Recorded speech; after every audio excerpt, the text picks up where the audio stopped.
entrance than to the... Can I ask you why? Yeah, of course. Well, oh, you but, read the back but side. I also know why, but I'm asking, can I ask why you're here right why now? I'm here? So the main reasons, which is why they're a cult and a scam, human trafficking. So I don't know if you know, they try, as like every one of us, you know, all of us were once foreign. We all want the American dream, you know, other countries are third world anyways.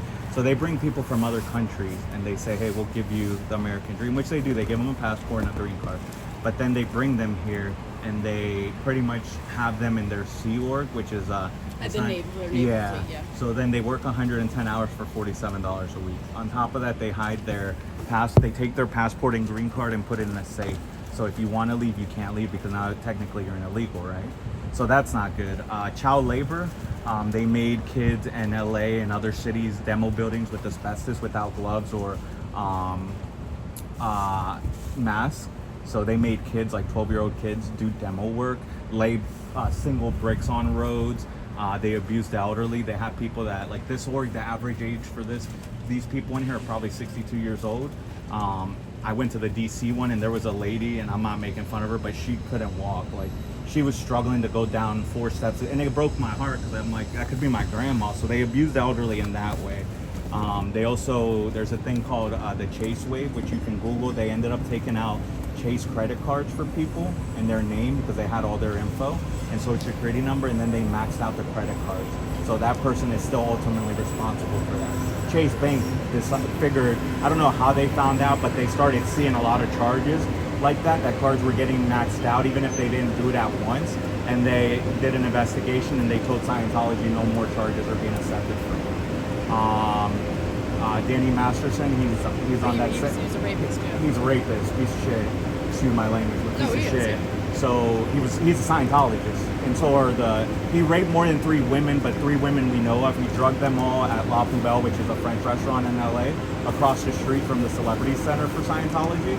So the Celebrity Center is where all the celebrities go to do Scientology. So anyways, he drugged 3 of them, all 3. He raped 1 at gunpoint. He raped all 3. The other 2 just with drugs and 1 with drugs and at gunpoint. In Scientology, if you and me are Scientologists, if I did something to you, you can't call the police on me. You would have to go tell whoever your supervisor is or your high-ranking member that you know. And then they deal with it internally. The 3 girls did that, and Scientology said, hey, we're going to go ahead and take care of it. They never did. Until just recently when the 3 women finally escaped Scientology or just left. I don't know how they left. But then, you know, all it came out that's what happened. And then the other thing is, because I follow, like I'm live on YouTube. I don't have you on here, but I'm live on YouTube. And before I started doing this, I followed other people who were doing it in LA. And then I got like suggestions for ex-Scientologists. So ex-Scientologists are speaking out. There's one called Serge Del Mar is his name. Mm-hmm. He was brought from Mexico. I forgot what age, by his grandmother, and brought into the Austin org in Austin, Texas. So he was in there and they joined the Sea Org, the little Navy thing. He was an auditor, which an auditor is like, let's compare it to like being Catholic and you're doing confession. So he's like the priest, the person that is listening to your confessions. So he was an auditor at the age of 12 and he was listening to old nasty men and other people. He was 12 years old listening to these confessions. He was listening to grown-ups confessing to them doing nasty things to kids. Oh, and he's 12 years old, you know. So and who knows what else he heard. But that's really what main thing that I know that people would tell him about, you know, the nasty things they did. So that's really why I'm in it. And then the other thing is too, like if the parent, like say a family was in it here in Boston, and then they wanted to move the kids around for better education for Scientology, they'll leave the parents here in Boston and ship the kids to LA. They also, like without the parents knowing, they'll have the kids sign the billing year contract and then have to ship them to LA or Clearwater. And then the parents have to stay here, and the parents are cool with it, which is like they're probably upset inside, like, hey, you should have just told me you were gonna do it. But then they just ship the kids off anyways. I'm trying to think because there's a lot. But really, that honestly, we'll just stop there. That's a lot of the part of it that I don't like you know, why I'm out here, because a lot of people don't know they're here. Like you said, you know a little bit, or you might know a lot. I read a piece of blue sky, I think it's called. Okay. Yeah. So I mean, I have some background. Yeah. But it's just like I was just wondering wife, were you personally? Yeah, that I've never been in it. Okay, so you don't have a personal relationship to well, it. It's just it horrifies you. Yeah, but technically I do because I've been doing this since January, and then all suddenly I wrote chalk. I was chalking up here, and I wrote "Cole pointing to the door, danger ahead, stay away." Cole, pretty much from like over there leading up to the door. Which is one, it's funny, like they are cool, and they called the police on me on that. The police came out, it was cool, except for one cop that if he would have been here by himself, he would have arrested me for chalk on a fucking sidewalk, which kids fucking do that every day. So that kind of got personal to me.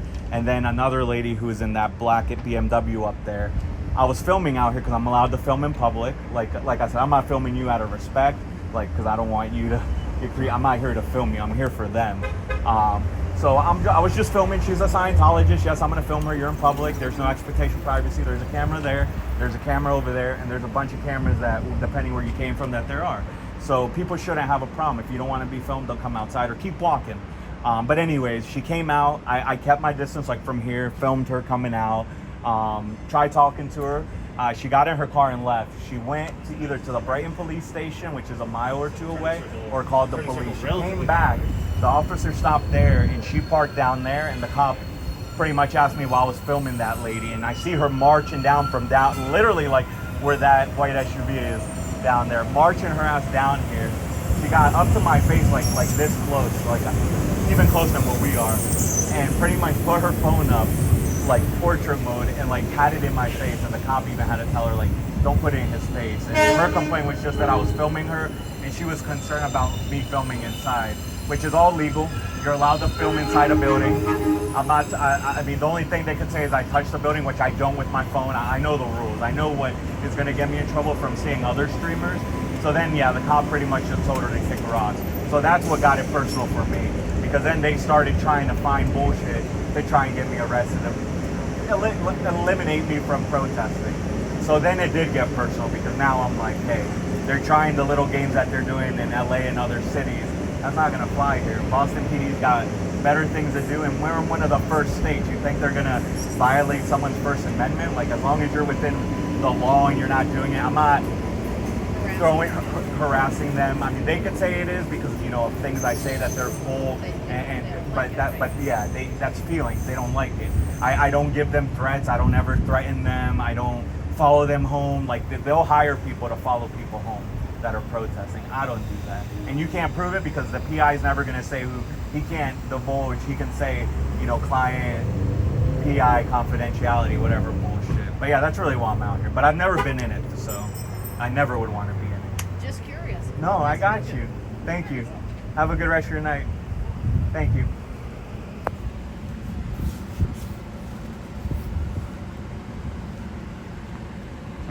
Sorry.